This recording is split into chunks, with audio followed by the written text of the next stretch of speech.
can also can compress on the ureter and cause obstruction to the flow of the urine. So for an inflammatory process, which I had mentioned earlier, sclerosing retroperitoneal fibrosis. This basically is a fibrotic proliferative inflammatory process encasing retroperitoneal structures, you know, retroperitoneal tissues, causing hydronephrosis. So this can also involve organs like exocrine organs like the pancreas and the salivary gland. So what are the causes of this sclerosing retroperitoneal fibrosis? Exposure to drugs like ergot derivatives and beta-adrenergic blockers, adjacent inflammatory conditions like vasculitis, diverticulitis, and even Crohn's disease. Malignant diseases like lymphomas and urinary tract carcinomas, and IgG4 related disease, where there is prominent infiltrate of lymphocytes with formation of secondary follicles, germinal centers, and plasma cells, and also eosinophils. Ureteritis, which is inflammation of the ureter, is usually non-infectious in nature. So it can take the form of ureteritis follicularis, where there will be germinal center formation in the background of dense lymphocytic infiltrate. Yeah, follicularis kasi there is formation of lymphoid follicles with germinal center formation. Ureteritis cystica, where there will be cystic cavities in the tissue, and the cavities will typically measure 1 to 5 millimeter in diameter, internally lined or covered by flattened epithelium. For tumors, uh, commonly the tumors are for benign lesions mesenchymal in nature.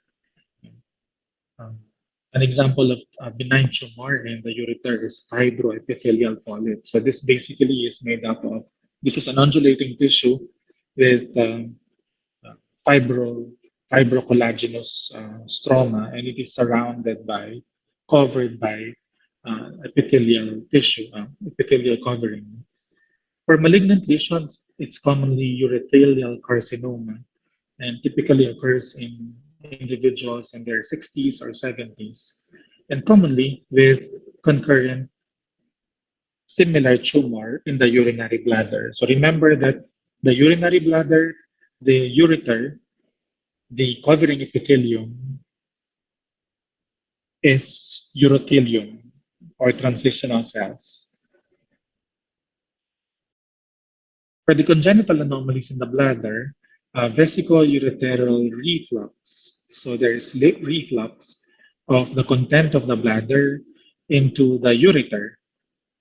This is the most common congenital anomaly and very serious congenital anomaly because if there are organisms in the bladder, the organisms can easily ascend into the ureter and eventually to the kidney, causing infection, damage to the kidney.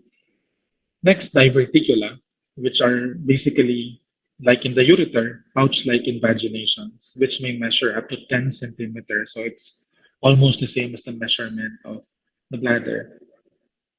It may be congenital in nature if there is if it's associated with muscular developmental failure, or acquired if there is, for example, BPH that obstructs through the flow of the urine through the urethra, causing accumulation of urine within the bladder.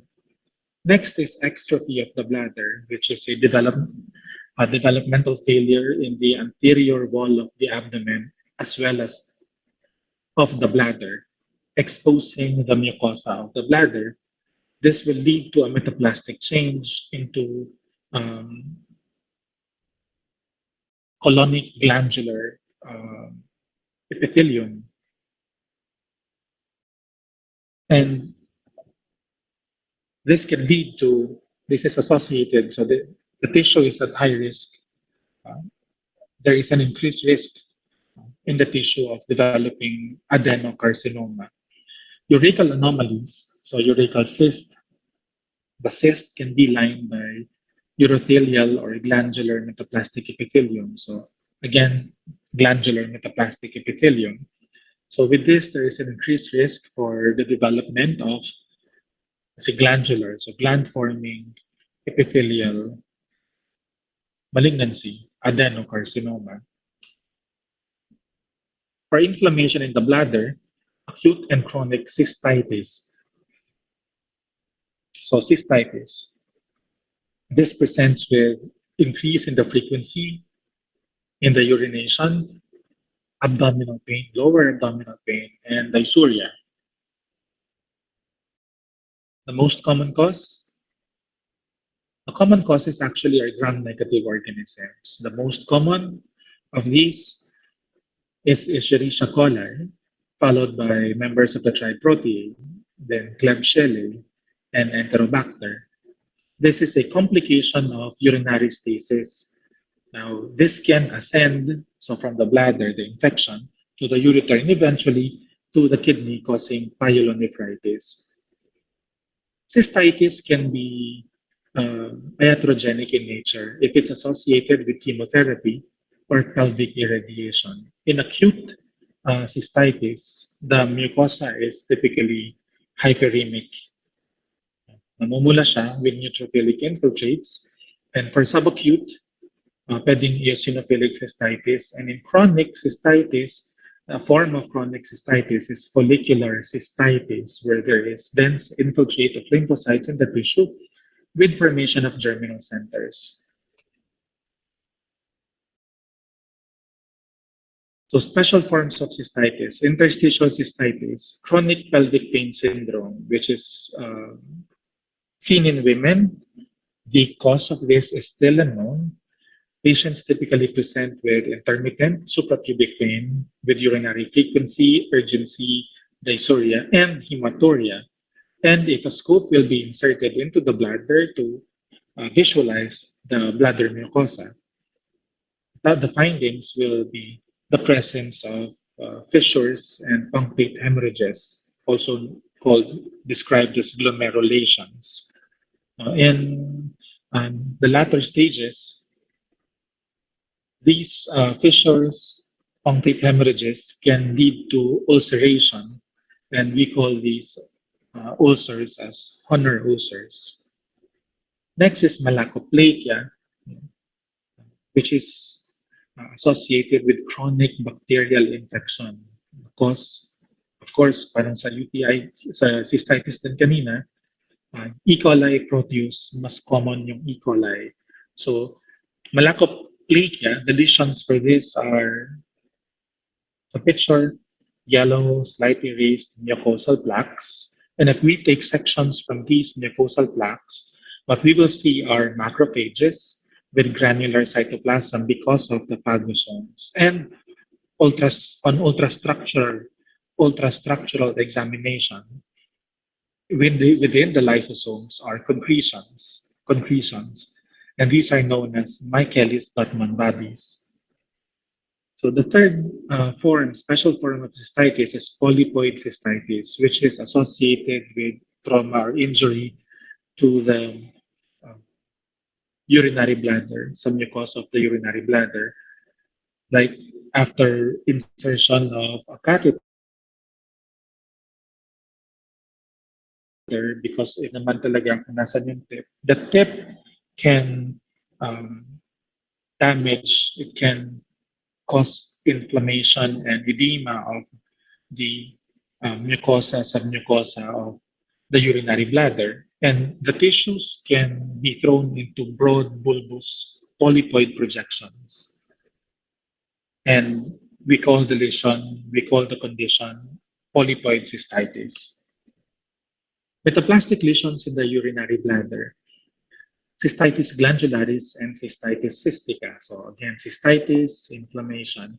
Glandularis, that's based on the architecture of the tissue, the cells, the cells in the tissue. Ganun din yung cystica, that here, brown nests in the lamina propria are with metaplastic change, that if they appear columnar or cuboidal, and in glandular configuration, then what the patient has is cystitis glandularis. Now, if the cells form cystic spaces, then what the patient has is cystitis cystica. If both will be present, then it's cystitis cystica et glandularis. Now, if there are goblet cells, if there are goblet cells, then what the patient has is intestinal or colonic metaplasia. So here are the pictures for the metaplastic changes. You have here the cells that are forming glands. So this is cystitis glandularis. Here you have cells that are forming glands, but you also have cystic cavities with, of course, internal lining epithelium. So you have cystitis glandularis, cystitis cystica et glandularis. And picture to the right, you have cells that are arranged in glandular formation. But notice that the glands are with goblet cells. And the goblet cells. So this is intestinal metaplasia or colonic metaplasia. So another metaplastic lesion is squamous metaplasia. Squamous metaplasia. The squamous epithelium that will be seen in squamous metaplastic change in the bladder is non-keratinizing or non-cornified.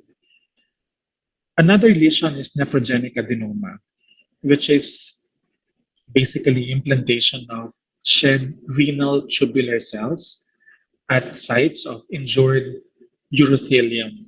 So pag may damage sa mucosal surface of the urinary bladder, and if you have renal tubular cells that are still viable, at nag-implant doon yung cell, so mabubuhay sila, dadami sila, they can infiltrate the lamina propria and even the detrusor muscle.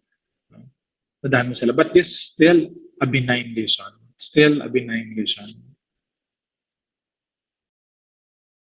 For the neoplasms in the bladder, majority are epithelial neoplasms, about 95%.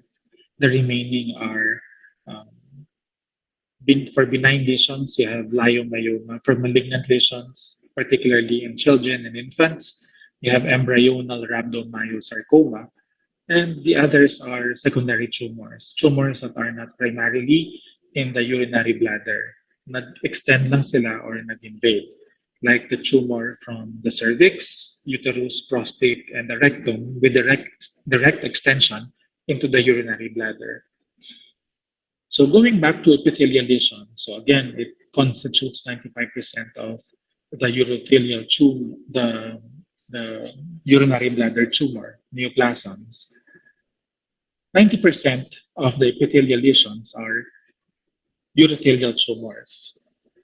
These tumors may arise from, uh, typically arise from the lateral or posterior wall at the base of the bladder.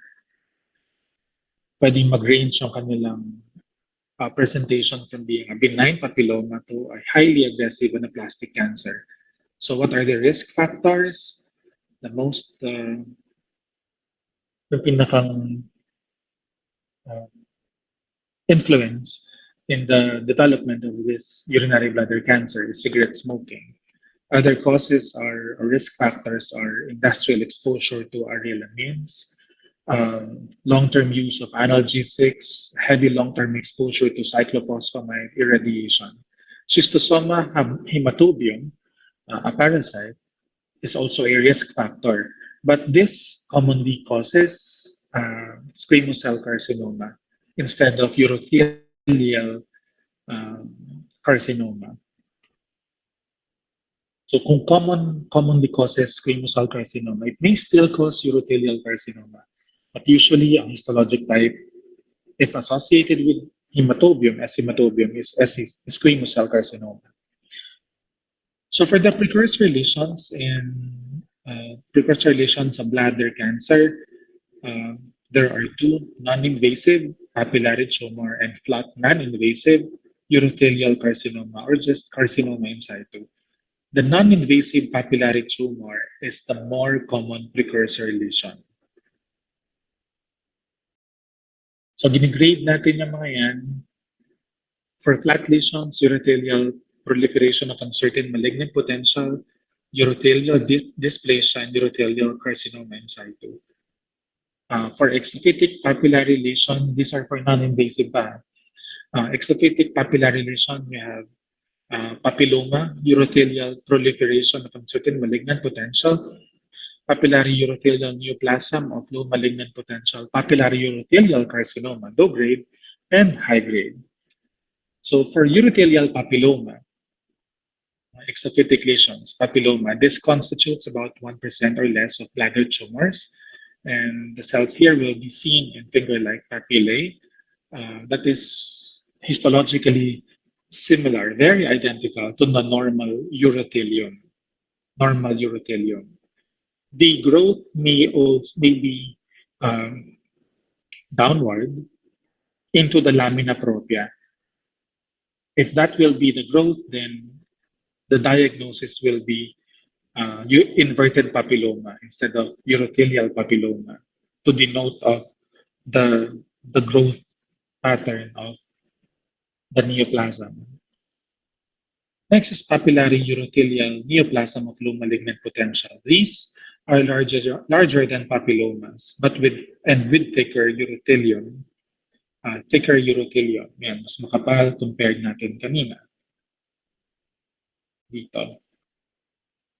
So mas thicker sila. Progression to tumors of higher grade is rare with papillary urothelial neoplasm of low malignant potential. Next is low-grade papillary urothelial carcinoma.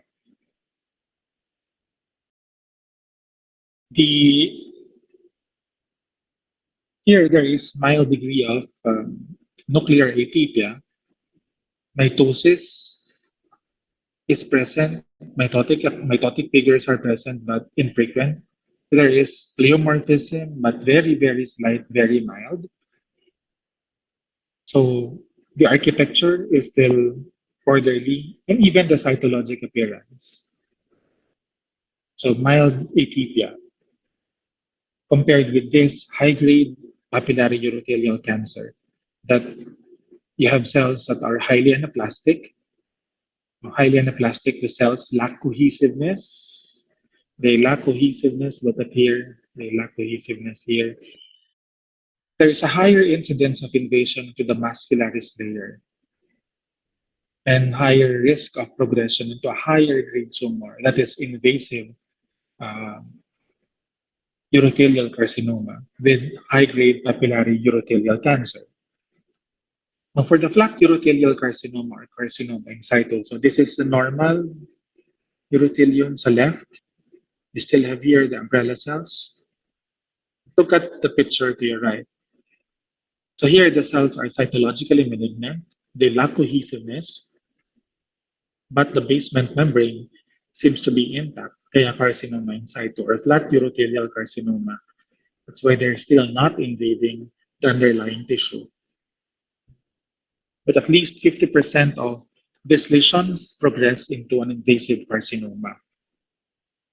Almost all infiltrating urothelial carcinomas are high grade. Pag nag-i-invade na yan, high grade sila. Almost all. The extent of the invasion into the muscularis mucosa is of prognostic significance. And understaging on biopsy is a significant problem hanggang sa ngayon. Pag hindi nakikita under the microscope yung invasion into the muscularis mucosa. The prognosis depends on the histologic grade and the stage at the time of diagnosis. But the most important determinant of outlook, so in prognosis then, is the stage. Is the stage. Painless hematuria is if there are multiple clinical manifestations. If there are many clinical manifestations, the dominant manifestation is painless hematuria. Others are frequency, urgency, and dysuria. Or sometimes it is the only manifestation, that painless hematuria. Recurrence in urinary bladder cancer is yung risk nito is actually multifactorial. And if this occurs, if the tumor recurs, it's usually with a higher grade lesion. So this is how the tumor is staged.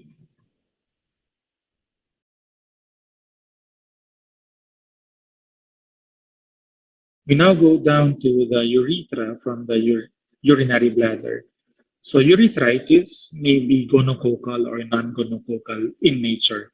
So it may be caused by Neisseria gonorrhoeae or non-gonococcal organisms. So for non-gonococcal urethritis, it may be infectious, it may be non-infectious in nature. For infectious non-gonococcal urethritis, we have chlamydia trachomatis and ureaplasma urealyticum. For non-infectious, it may be a component of the reactive arthritis, so joints with conjunctivitis and urethritis. That's a third component.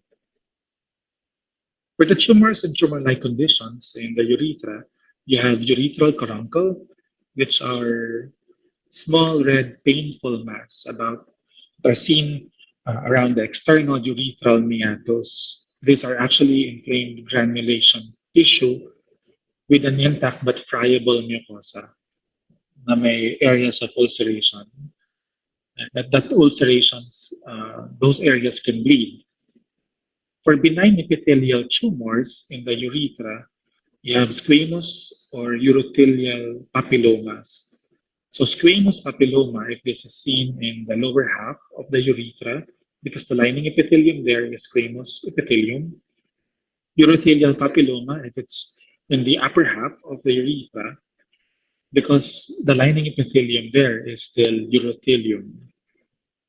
For the primary carcinoma of the urethra, it's actually uncommon. Pero ganun din, it follows the histology of the area that in the proximal half, because the lining epithelium is urothelium, if there will be malignancy there, it will be it will have a urothelial differentiation, so urothelial carcinoma. In the distal half, because the lining epithelium there is squamous epithelium, then expect that the tumor there will have squamous differentiation. So squamous cell carcinoma. Adenocarcinoma can also occur in the urethra, but this is rare and typically seen in women. We now go to the male genitalia, the penis, congenital anomalies in the penis. So hypospadia, this is an abnormal opening on ventral surface. Hypospadia. Then epispadia is an abnormal opening on the dorsal surface. Hypospadia is more common than epispadia. The opening of the opening is often constricted, uh, and because of that, there will be urinary obstruction, increased risk of ascending UTI. Another problem is if the opening is at the base, because this can hamper ejaculation and insemination.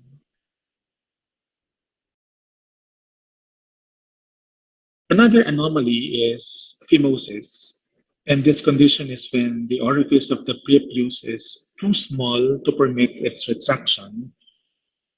This more this can result from repeated infection, which causes scarring at the preputal ring. Kaya mahirap siyang i-retract to expose the glands.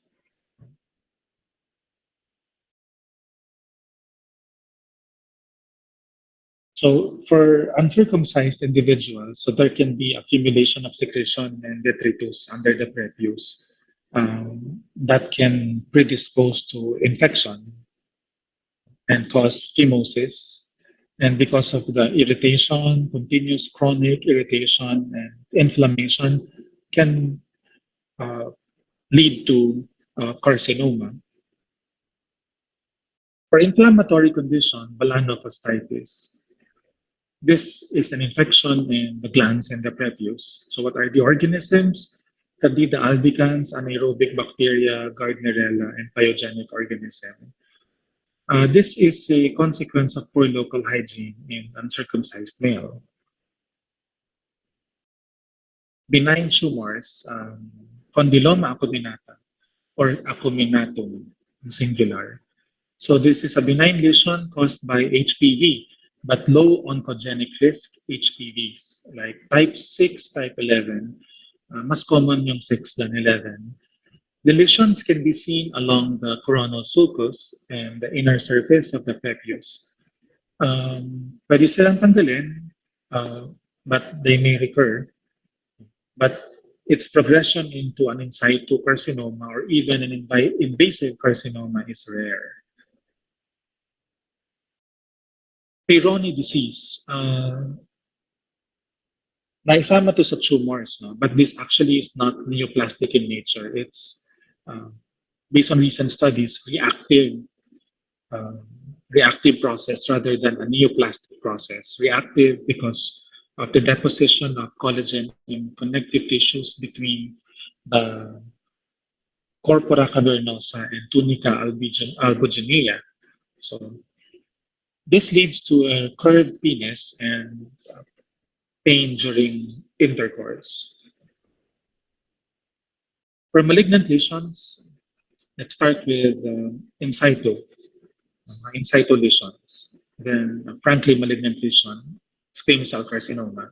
So for carcinoma in situ or penile intraepithelial neoplasia, merong Bowen disease and bovinoid populosis. Both Bowen and bovinoid, so these two, are associated with HPV-16, high oncogenic risk HPV. So for Bowen disease, this can be seen not only in males but also in females, but typically in individuals more than 35 years of age. Skin of the shaft of the penis and the scrotum, they are seen there as solitary, thickened, gray-white, opaque plaque. And if you take sections from this, you have hyperproliferative epidermis with dysplasia with sharply delineated dermal epidermal border and intact basement membrane. Only 10% progressed to carcinoma. For bovinoid, so parang nanggagaya lang, bovinoid papulosis. This is seen in younger individuals, younger than 35 years of age. They are typically seen as multiple lesions, the same description, but multiple lesions, but they virtually never develop into an invasive carcinoma. For squamous cell carcinoma, so again, this can be associated with HPVs, so high oncogenic risk HPVs. So types 16 and 18, most common than type 16 and 18. So the lesion here can be seen in the glans or inner surface of the prepuce near the coronal sulcus. Doon usually ang lesion as non-painful, uh, which may have ulceration and infection.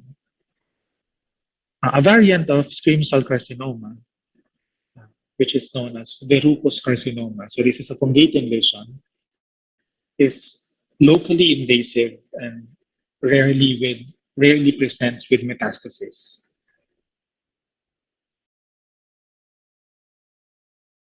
For the testis and epididymis, cryptorchidism. Cryptorchidism is the complete or partial failure of intra-abdominal testis to descend into the scrotal sac. Um, cryptorchidism, there is increased risk of cancer. So this can lead to testicular atrophy. Most cases are seen with unilateral involvement. So isang testis lang. And kung saan sila nag-arrest sa development, along the inguinal canal. Doon usually nakikita sa inguinal canal. To avoid testicular atrophy, surgery is recommended before the age of 2. Kung di pa talaga descended yan, age of 2. Aside from atrophy, there are other causes of regressive change. Aside from uh, aside from cryptorchidism, there are other causes of regressive changes in the testis. So what are these?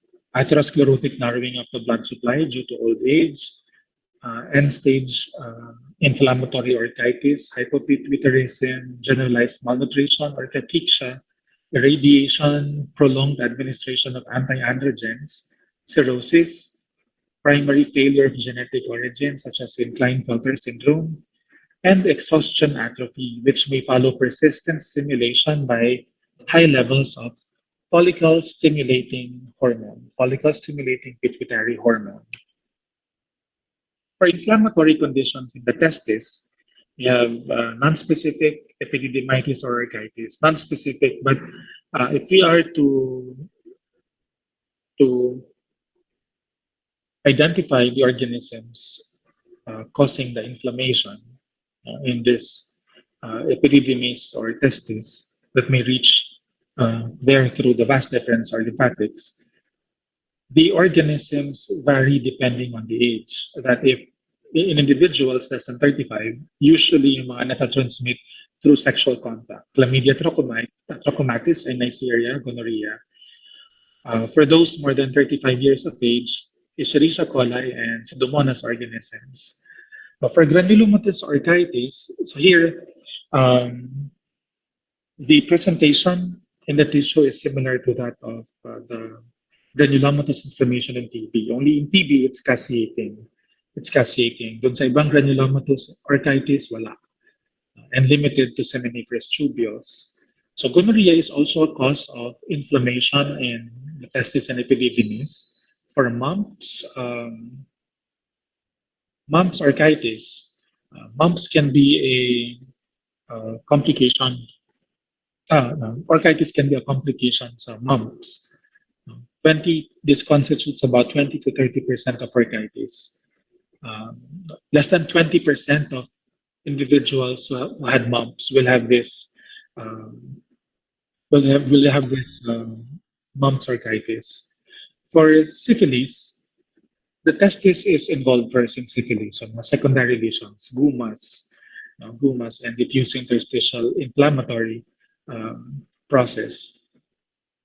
So the hallmark finding in this syphilis in the testis is obliterative end arteritis with perivascular cuff, meaning nakaikot dun sa blood vessel, sa wall ng blood vessel, ang lymphocytes and plasma cells.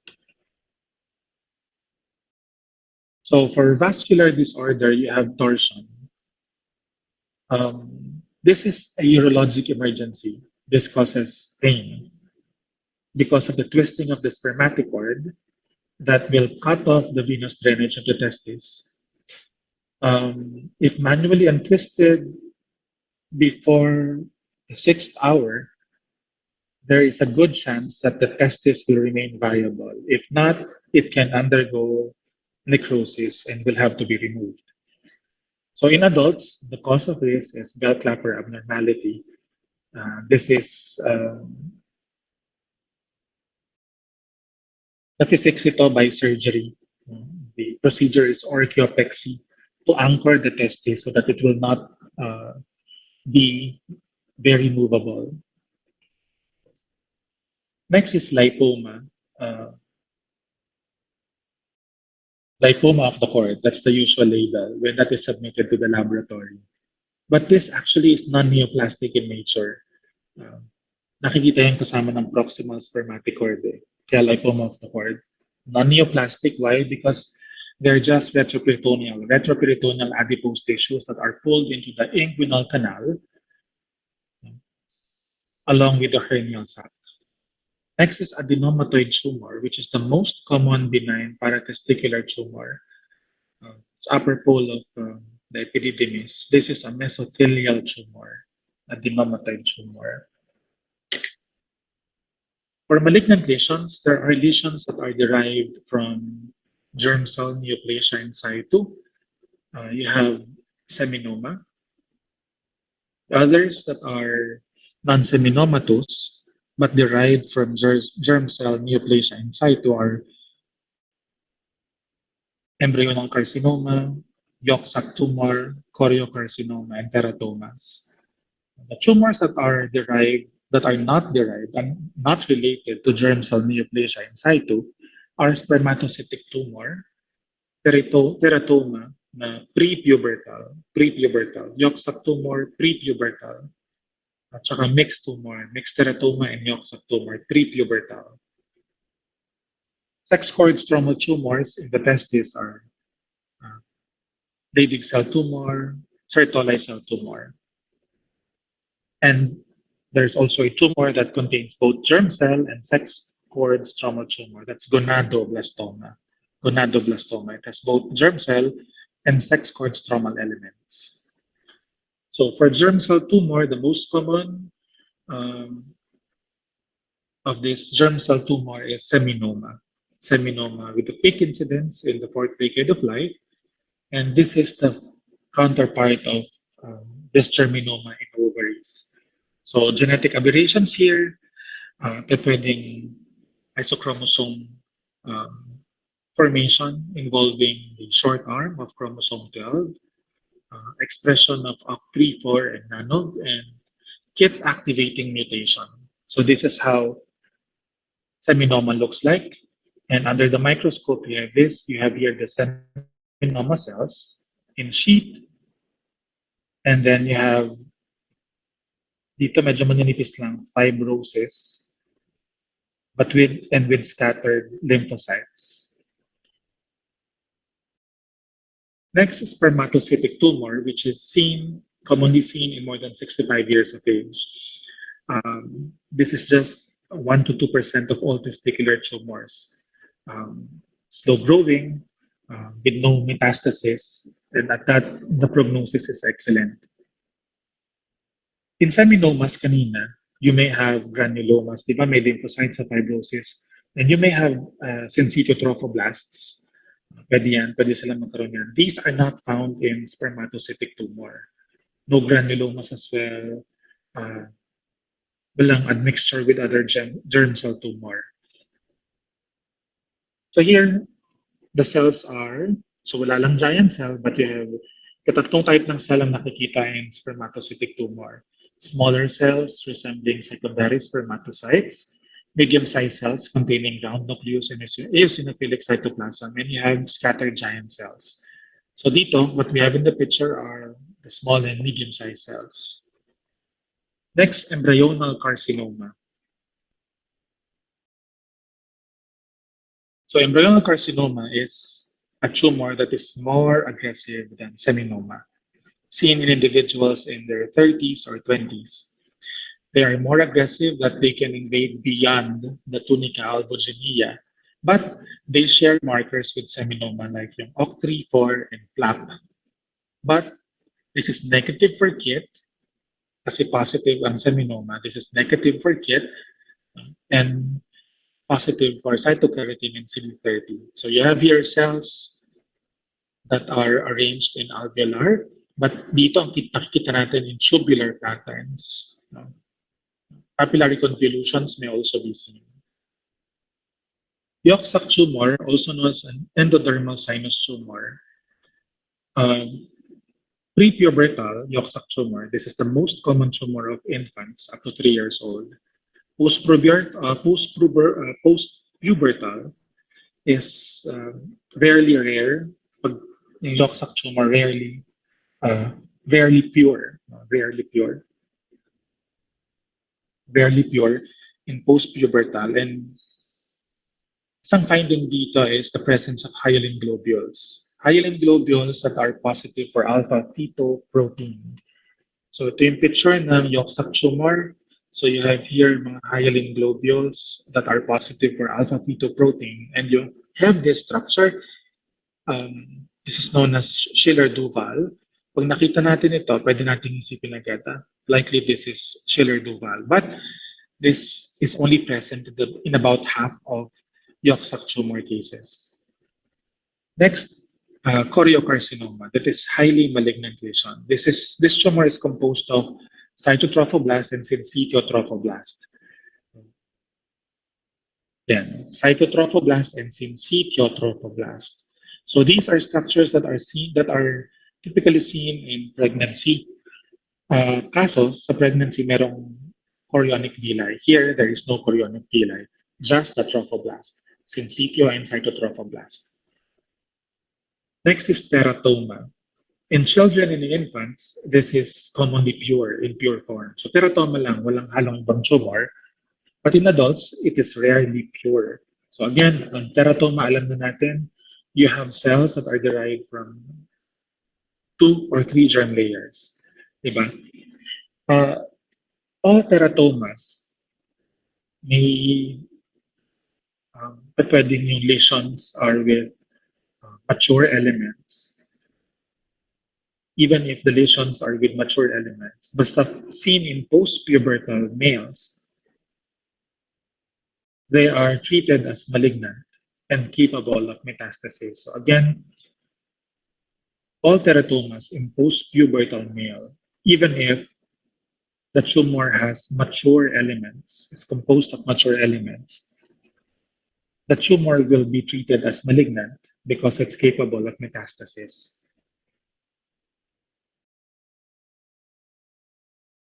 So mixed tumors, common admixture in germ cell tumors, you have teratoma, embryonal carcinoma, and yolk sac. Next, seminoma with embryonal carcinoma, and embryonal carcinoma with teratoma, teratocarcinoma. Common presentation, painless enlargement of the testis.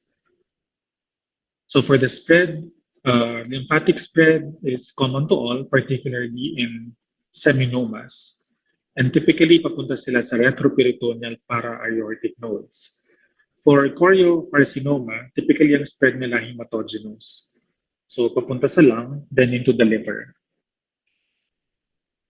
For sex cord stromal tumors, hindi sila automatically nag-assume ng malignant behavior. Most actually, itong mga particularly Leydig cell tumor and Sertoli cell tumor behave in a benign fashion. Only 10% will have malignant behavior. So for Leydig cells, Leydig cell tumor, this can be seen at any age, but mostly between 20s and 60. They elaborate androgen, but not only androgen, they can also elaborate estrogen and even corticosteroids. So with this, patients can present with gynecomastia. So the Leydig cells may have the same appearance as that of normal Leydig cells, but cytoplasm frequently will contain lipid droplets, vacuoles, or lipofuscin pigment, and pwede rin magkaroon ng rod-shaped crystalloids of Franke. So again, 10% lang ang may malignant behavior. For Sertoli cell tumor, these are hormonally absent testicular masses. The cells here are seen in trabeculae that tend to form cord-like structures and tubules. For the miscellaneous lesions of the tunica vaginalis, you have hydrocele. So there's serous fluid accumulation there. So pwedeng gamitin ang transillumination test with this hydrocele. If the fluid is not serous fluid, but blood, like if there has been torsion ng spermatocoid or trauma, ang tawag natin sa condition is hematocele. If the fluid that's accumulating is lymph, then the condition is known as chylocele, and this can be seen in patients with elephantiasis. Spermatocele is a cystic accumulation of semen in dilated efferent ducts or ducts of the retitestis. Varicocele is dilated vein in the spermatic cord. Now for the prostate, for the inflammation in the prostate, so pwede natin i-classify yung inflammatory conditions as acute bacterial, chronic abacterial, and granulomatous prostatitis. Acute bacterial prostatitis, if you have, this can be caused by intraprostatic reflux of urine from the posterior urethra or from the urinary bladder. For chronic bacterial prostatitis, this is associated with recurrent UTI. Leukocytosis is seen in expressed prostatic secretions along with positive bacterial cultures. Chronic bacterial, in these individuals, the culture is negative, unlike sa chronic bacterial that the culture is positive. Here you have leukocytosis sa chronic bacterial, negative culture, no history of recurrent UTI. BPH, this is the most common benign prostatic disease in men older than the age of 50. Um, so 20% of men 40 years of age, meron ito, and this figure increases, yung percentage increases to 70 by the age of 60, and by at the age of 80, 90%. So uh, the histologic presentation of the tumor, tsaka yung symptom niya, based on studies, walang correlation, malayang correlation. The cause of this is still unknown. It is believed that the dihydrotestosterone-induced growth factors act by increasing proliferation of the stromal cells, but decreasing the death of epithelial cells. Hence, nagmumukhang madami yung epithelial cells kasi mas matagal yung lifespan nila. Mas matagal yung lifespan. The dihydrotestosterone from testosterone binds in androgen receptor in stromal and epithelial cells. The enlargement here is basically sa inner aspect ng prostate, sa transition zone. Here, which can encroach on the urethra na pwedeng mag-obstruct sa flow ng urine.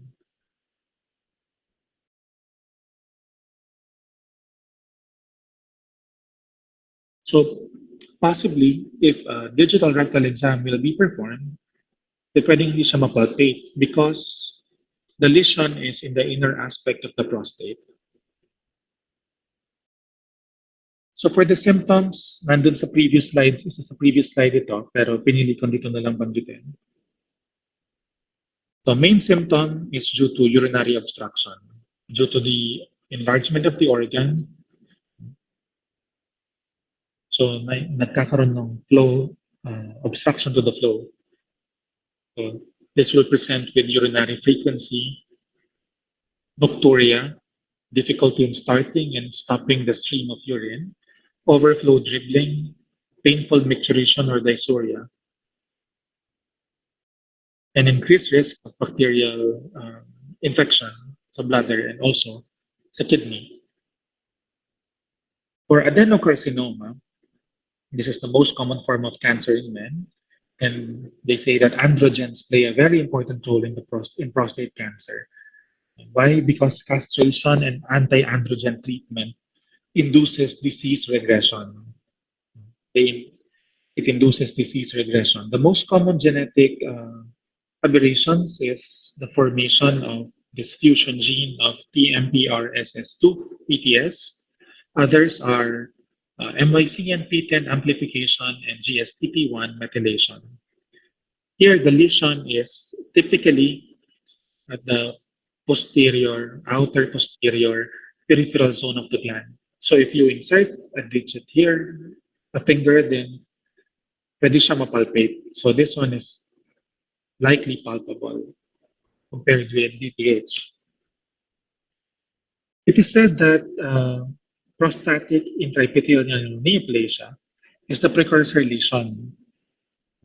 Bakit? Because PIN and cancer, they typically predominate in the same zone, peripheral zone. Prostates containing cancer have a higher frequency and greater extent of PIN, and many of the molecular changes seen in invasive cancers are also present in PIN. Most prostatic cancers arise peripherally, nabanggit na natin yan. So, yung urinary symptoms occur late compared with BPH, early doon ng urinary symptoms. For the spread of adenocarcinoma, for the local extension to periprostatic tissue, seminal vesicles, and base of the urinary bladder, Sa lymphatic, obturator nodes, and eventually to the para-aortic nodes, and hematogenous spread to the bones, particularly the eggshell skeleton. The best prognostic predictors of this are the stage and the grade. So for the grading, this was discussed in your laboratory. So nakastratify yan into 5 grades based on glandular differentiation. If there is no glandular differentiation, then it's a grade 5. So pag may glandular differentiation, it's a grade 1. So the higher the number, the less is the differentiation. Then you add up the two, dalawang number, dalawang grade, uh, to come up with the score. So kung yung two dominant patterns, no, two dominant grade patterns. So kung ang nakikita natin ay lahat sila, walang glandular differentiation, then it's 5 plus 5. If you have an area with glandular differentiation at yung sumunod na area na pinakamadami ay with no glandular differentiation at all, so you have there 5 plus 1, so it's 6. 10 is the most poorly differentiated, no glandular differentiation at all, kasi that's 5 plus 5, right? The most well differentiated is 2, score of 2, because that's 1 plus 1. So lahat may glandular differentiation. So this is how prostate adenocarcinoma is staged.